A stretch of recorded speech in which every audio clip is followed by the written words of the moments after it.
नमस्कार, आप देख रहे हैं डॉक्टर साहिब आपके साथ मैं हूं मुस्कान दर्शकों। आज के इस एपिसोड में हम बात करेंगे स्नोरिंग के बारे में। हम कई बार ऐसा देखते हैं कि जब खर्राटे लोगों को होते हैं तो कई बार ये काफ़ी ज़्यादा उनके आसपास सोने वाले लोगों में इरिटेटिंग भी होता है, काफ़ी ज़्यादा लोग परेशान भी हो जाते हैं। आज हम इसी बारे में तमाम जानकारी लेंगे और ये जानेंगे कि ये खर्राटे होते क्यों हैं? क्या ये खर्राटे बार-बार होना अधिक ज़रूरत से ज़्यादा क्या ये किसी बड़ी बीमारी का भी एक संकेत हो सकता है या क्यों होता है, कैसे ठीक हो सकता है? इसके बारे में तमाम जानकारी लेने के लिए आज हमारे साथ मौजूद है ENT specialist doctor Rakesh Kumar sir. नमस्कार, बहुत-बहुत स्वागत है। नमस्कार, नमस्कार, सर आपसे नमस्कार। जानना चाहेंगे कि अगर किसी को बहुत ज़्यादा खर्राटे हो रहा है, इतना ज़्यादा कि आजू-बाजू वाले लोग सो नहीं पा रहे हैं, परेशान हो जा रहे हैं, तो ऐसे में ये खर्राटे क्या किसी एक बड़ी बीमारी का संकेत हो सकता है उस मरीज़ के लिए?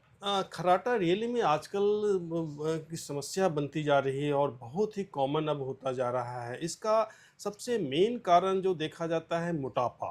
मोटापा के कारण ही गले की जो इसको मोटाई है या गर्थ बोलते हैं वो काफ़ी बड़ा होने से श्वास नली सिकुड़ने लगता है, श्वास नली में नैरो होने लगता है जिससे कि सांस सोते समय अवरुद्ध होता है और वो खर्राटे के रूप में हम लोग उसको बोलते हैं। यही खर्राटा यदि बहुत दिनों तक रहे तो धीरे-धीरे ऐसा समस्या बनता है कि रियली में ये कभी-कभी जानलेवा साबित होता है, जो कि उसको हम लोग ऑब्स्ट्रक्टिव स्लीप एपनिया बोलते हैं। इसकी जाँच के लिए हम लोग एक स्लीप स्टडी कराते हैं, उसमें हम लोग बहुत सारे पैरामीटर्स हैं, एपनिया, हाइपोएपनिया इंडेक्स है, वो सब पैरामीटर है, वो सबको देखते हुए उसको सीवियरिटी को हम लोग डिटरमाइन करते हैं कि कितना सीवियर है।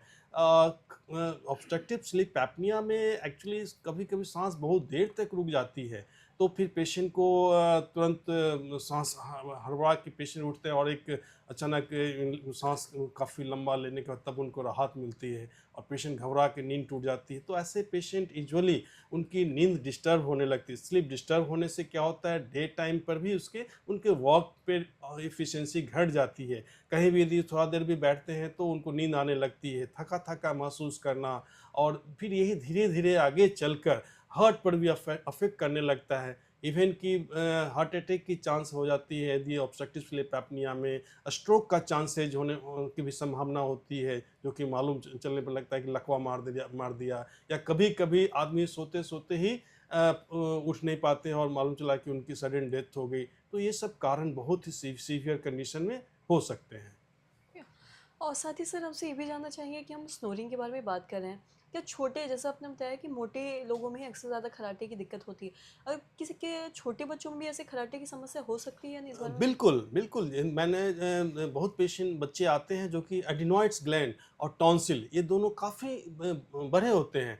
ऐसे कंडीशन में भी साँस नली अवरुद्ध होती है और बच्चे बच्चे के पेरेंट्स बोलते हैं कि सर ये बच्चा मेरा रात में सोते समय काफ़ी खर्राटा लेता है। तो उस कंडीशन में हम लोग एंडोस्कोपिक जाँच करके या एक्स-रे से कन्फर्म कर लेते हैं कि हाँ, रियली में ये एडिनॉइड या टॉन्सिल साँस नली को किस हद तक अवरुद्ध कर रहा है। फिर आप आगे चलकर हम उसको उसी ढंग से सलाह देते हैं कि हाँ रियली में अब आपको ऑपरेशन करानी है ताकि बच्चा सांस प्रॉपर ढंग से ले पाए। इसके कारण क्या होता है बच्चों में भी डलनेस, लेथार्जी और बच्चा स्कूल में भी परफॉर्मेंस नहीं कर पाता है।